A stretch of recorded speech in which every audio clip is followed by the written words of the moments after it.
le 3e bataillon d'infanterie célébrait sa fête patronale. Les fêtes patronales sont des activités de tradition qui ont pour vocation de raffermir en fait le lien entre les composantes de l'armée. Donc le 3e bataillon d'infanterie a été créé le 14 décembre 1974. Donc c'est pourquoi cette date a été choisie aujourd'hui pour célébrer les 49 années d'existence de ce bataillon. La fête patronale de cette année a été placée sous le thème la Légion, 49 ans d'engagement et de sacrifice. Quand on dit 49 ans d'engagement et de sacrifice pour la Légion, qui est l'autre nom du 3e bataillon d'infanterie, ce n'est pas seulement des mots vains. Quand on dit engagement, le bataillon a montré depuis son existence qu'il est l'un des fleurons en fait de cette armée. Elle est aujourd'hui une unité assimilée URG qui n'a pas fini en fait de démontrer son efficacité sur le terrain.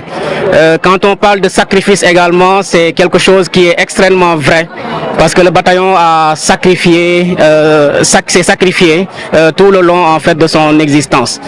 Pour rappel, le 23 juillet 1995 à Babonda, le bataillon a perdu 23 militaires. C'est un événement marquant de l'identité de notre bataillon.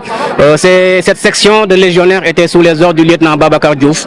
Ils ont tombé dans une embuscade et les rebelles étaient en surnombre. Et malgré cela, ils étaient en petit nombre, mais vraiment, ils se sont battus. Ils se sont battus vraiment jusqu'au sacrifice ultime. Et aujourd'hui, ils ont montré en fait qu'ils étaient des légionnaires. Et c'est cet héritage-là également que nous essayons de porter sur nos épaules, parce que la Légion est un bataillon qui vraiment est un bataillon très efficace. La résilience, c'est la capacité d'absorption des chocs. Quand on parle de capacité d'absorption des chocs, elle a pour vocation en fait de pouvoir supporter les coups.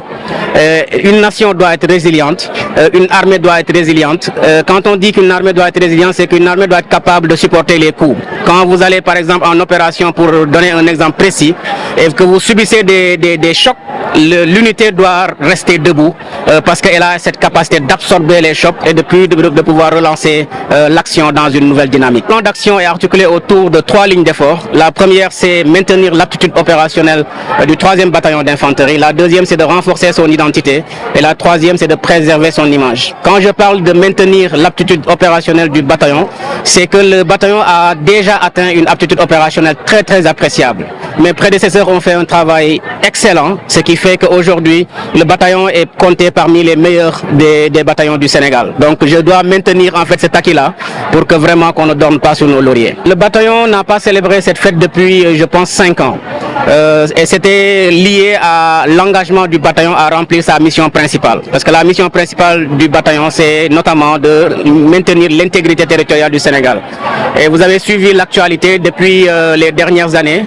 Vous avez vu qu'au niveau de notre zone sud, il y avait en fait quelques remous.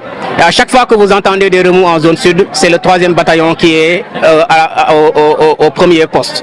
Donc ce qui faisait, le bataillon était engagé continuellement en zone opérationnelle pour sécuriser en fait cette partie du Sénégal, ce qui fait que les légionnaires n'étaient pas disponibles donc pour être à Kaolack pour célébrer cette fête. Mais cette année, nous avons eu la chance d'avoir quelques mois de répit ici à Kaolack, ce qui nous a vraiment motivés pour profiter de cette occasion pour réellement organiser cette fête qui est pour nous une activité de tradition.